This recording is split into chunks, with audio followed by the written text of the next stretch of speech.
between this concept of alpha and beta males. All right. So this understanding that there are certain men that are better than other men, or that are better than the rest of the men, and so on. So first thing I want to say, we are humans and we're not animals. So this concept of alpha and beta does not actually fit when it comes to human relations. But its use is still understandable in terms, I don't think it was meant to fit exactly. I think it's meant to exemplify a point with regards to difference in competence between men. So in that sense, this concept is not problematic at all. It's not a problem. If someone is more competent than you at a specific thing, it's okay. It's good to have people that are very competent at various things. And, you're probably more competent at them at other things. So, this sort of inequality in specific subjective domains is perfectly fine, and it's actually good because it is balanced out by other reverse inequalities in other specific domains.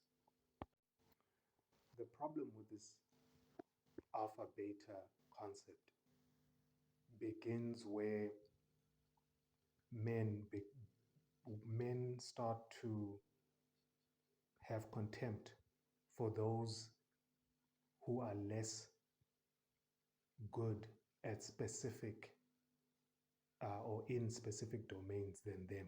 Okay, so the moment you are more competent than someone in a specific domain, you start looking down on them and you start having contempt for them.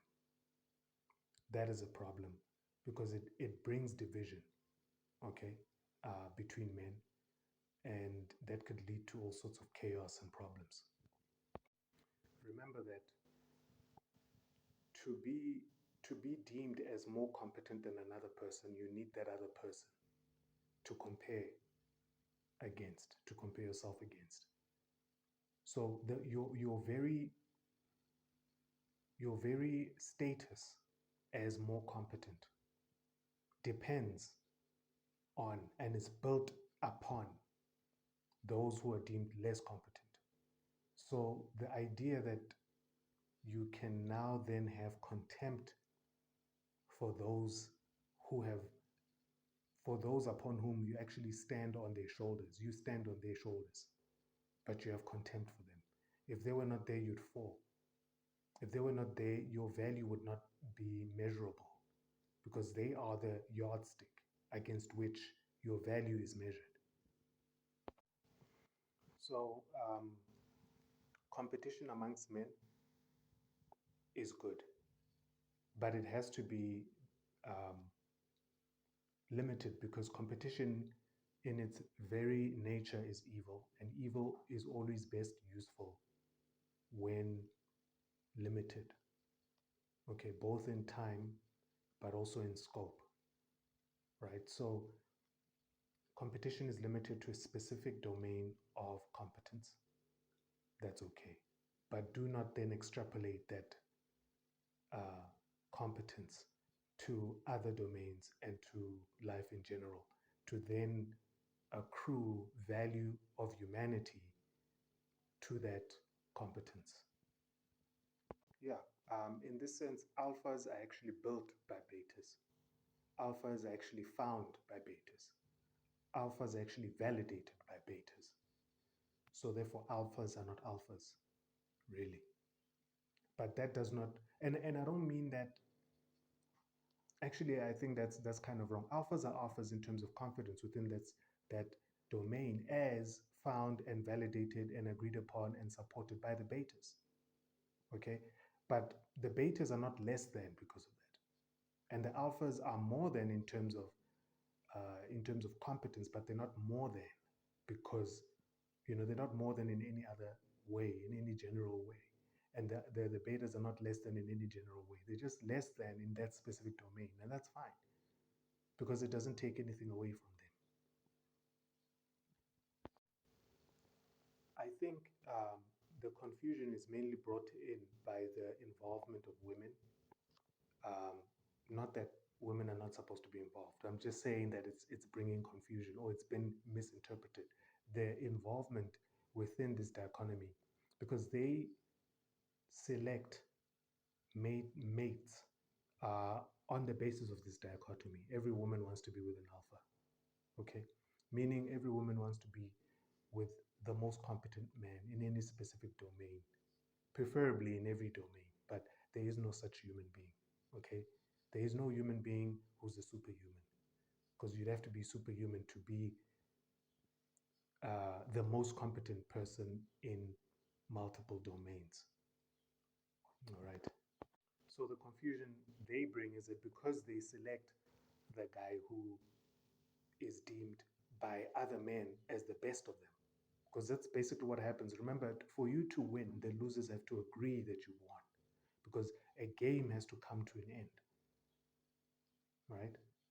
It has to come to an end. So at that point where the game ends, the losers have to agree, okay, we've had enough time to try to surpass this person. And we failed in that regard. And we accept our failure. We agree that we have failed. And at the point at which they agree and accept their failure, that person becomes the winner. And therefore that person becomes the alpha. Okay? But if the rest of the men do not agree that they have failed, and do not accept their failure, or let's not, then they haven't failed. Because remember, the only time you fail is when you agree you've failed. So if the only time you fail is when you agree to stop trying because time has run out, because it's the end of the game,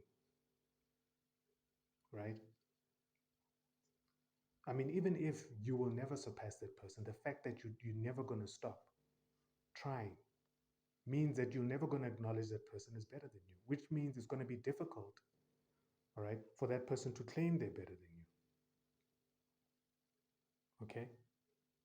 That person's status as alpha, as better than you, has to be validated by you, saying that, you know what, this person is better than me. He won, he's the one, and I'm number 2 or 3 or 4 or 5 or whatnot. Then women can select from there. Oh, okay, they say you're the best, so therefore I'm going to go for you. I'm going to choose you as a mate. The confusion, as I alluded to, is that these men that are now chosen by these women tend to misunderstand the meaning of that. And they tend to then extrapolate that. Oh, I'm chosen because I'm the better man. Yes and no. You're chosen because you're the better man in that specific domain, at that specific skill set. Yes, you are the better man, as agreed upon by the other men, only because they agree upon it, not because you say so. It's because they agree to it. They say so. And therefore, the woman chooses. Yes, but you're not a better man otherwise. You're just a man like them otherwise.